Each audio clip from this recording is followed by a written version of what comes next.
I am taking on the challenge of taking the new GMAT exam and scoring a 99 percentile score once again. This is one among a series of videos that collectively capture every single minute of my GMAT preparation journey. Today is day 6 of my GMAT prep and I'm going to take the Verbal Diagnostic Test. Through this video, I will not only demonstrate several of the principles and ideas that I teach, but also share the challenges and obstacles that I face in my GMAT prep journey and how I overcome them. You will also get actionable advice that you can apply to get to your best GMAT score in a single attempt.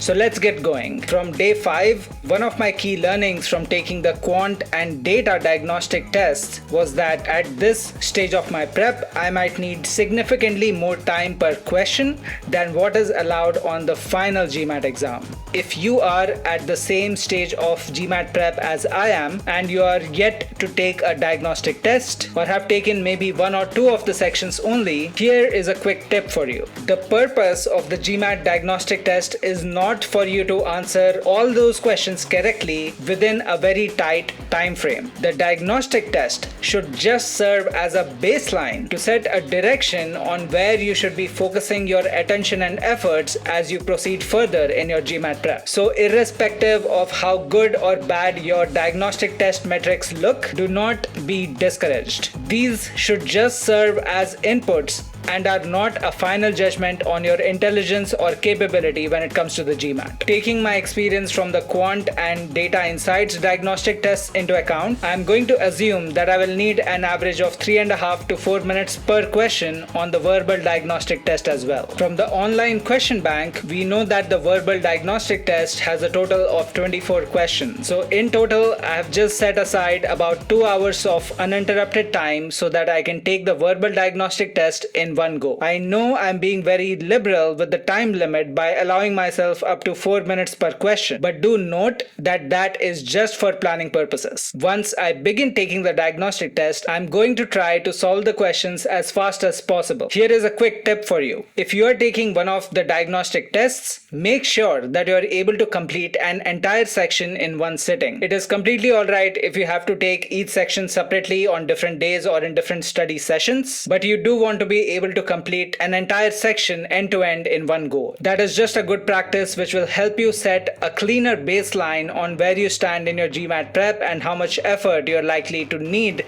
to put in going forward. Alright, as you can see, I'm already logged into the online question bank and I'm ready to get into the verbal diagnostic. So let me just jump in.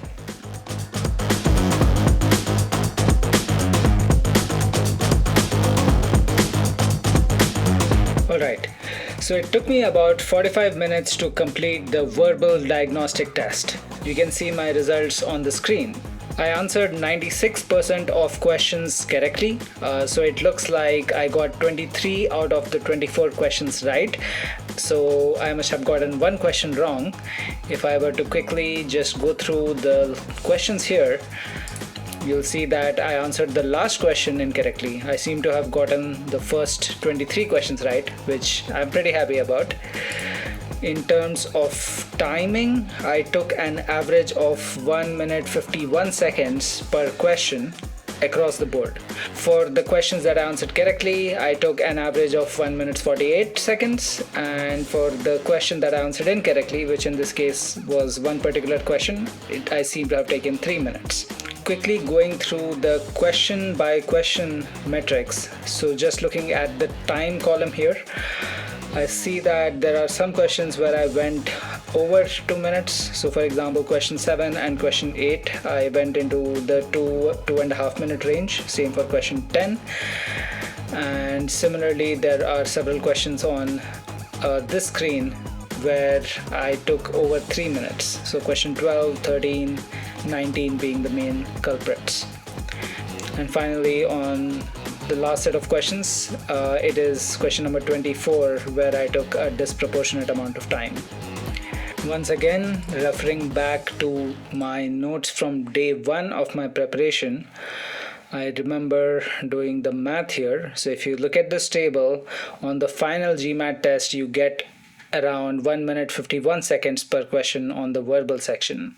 Taking that metric into account, I think I did pretty well on both accuracy and velocity as far as these verbal questions are concerned. To be very honest with you, I am surprised by some of these metrics myself. I expected to get maybe 20 to 22 questions right, but I guess I should not be complaining about my accuracy as it stands right now. I can probably just go give the GMAT tomorrow and then make a claim that I got a 99 percentile score with 6 days of preparation. Well, I'm just kidding about that. Even though my diagnostic score looks pretty good, at least on the verbal section, I did not feel fully confident as I was going through the questions. I think I should be honest and acknowledge that there are at least a couple places where I think I got lucky. Looking back at my notes, here are a few things that actually stand out to me. Firstly, I seem to have answered the first 9 questions without even writing anything down on paper. So I was literally doing all the processing inside my head. That can be a double-edged sword depending on where you are within your preparation. For now, I will consider that to be a good thing, but then I do want to keep an eye out for that as I move forward. After question 9 though, I did run into questions 10, 11 and 12 where I thought I started to get a little overwhelmed and I couldn't help but actually write things down on paper to process what was going on. With question 10, for example, I had to actually just lay out the information that the question was describing.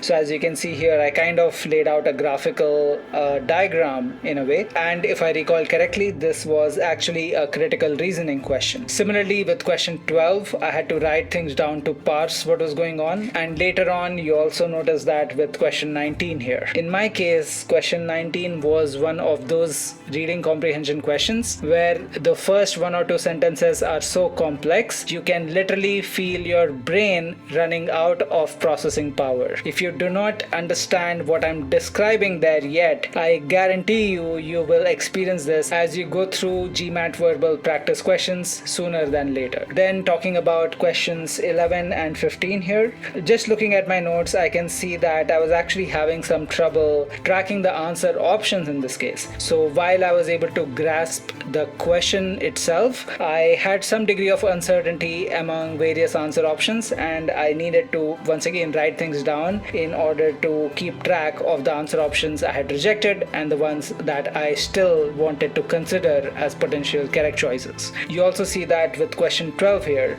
In my case, I tend to represent uncertainty with answer options using either the tilde symbol, so you see that like against options B and C on question 11, similarly with a couple places in question 12, or I will sometimes use the question mark symbol, which you see with option C in question 15. These symbols just help me keep track of where I have some degree of uncertainty, both during the practice exam and if I want to do analysis like this later on, I'm able to revisit and actually identify these symbols to figure out what was going on. If I were being truly honest with myself, I think I got lucky with at least 2 questions on this test. For example, I talked to you about questions 11 and 12 where I had some uncertainty between 2 options.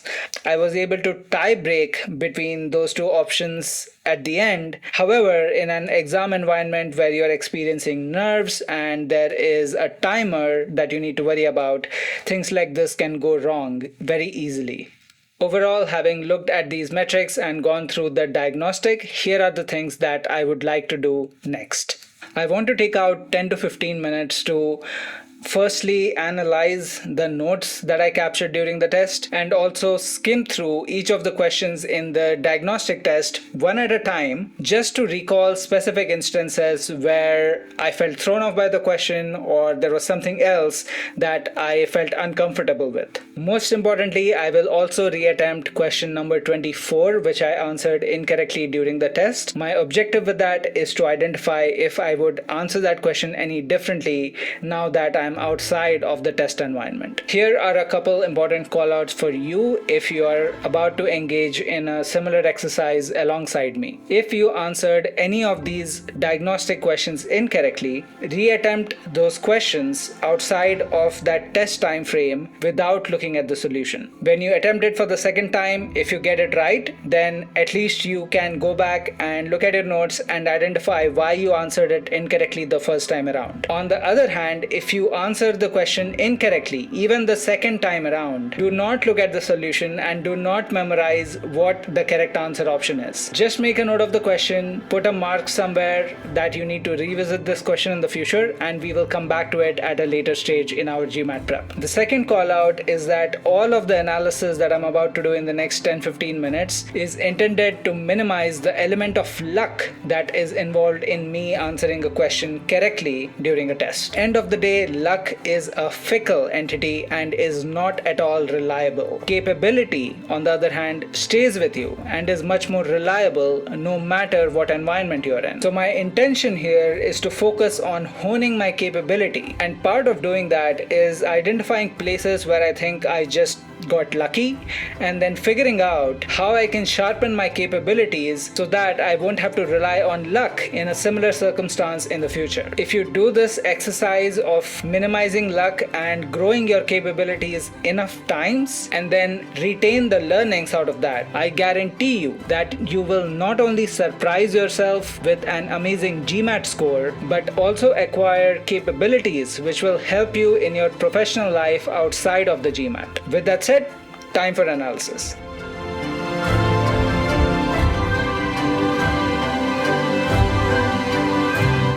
Alright, so that was another 20 minutes spent in analyzing my notes and looking through the questions on the test once again.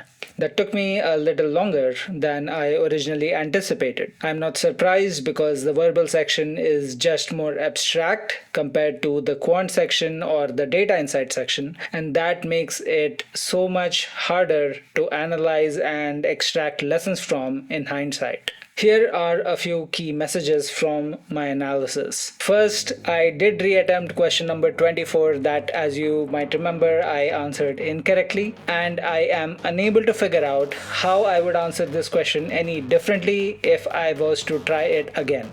I basically gave it another try and I came down to the same answer choices, and I couldn't really figure out why I should be choosing a different option. However, because I don't feel like torturing myself any further for the day, I just decided to move on. I have made a note of the question number and I will revisit it sometime in the future to try it again, and maybe next time I will get the right answer. Who knows? The second thing, which is something that you might be interested in more, is that as I thought through everything that I was doing during the test, I realized that there are a few thinking techniques that I was using which I would like to revisit and remaster. Like everything, it helps if you practice these things regularly, and I am definitely out of practice. These are thinking methods that I did use today to some extent, but because the processing was happening entirely inside my head, there is no way I can show these to you on paper. So talking about them, the first one is visualization. Let me jump straight to an example. If I was reading a reading comprehension question that was about, let's say, planetary physics, I literally start painting a picture of what the question is describing as I read through the words. So I might start with the picture of a planet in my head, and then as the question talks more about, let's say, an asteroid approaching the planet, I will add an asteroid into the picture.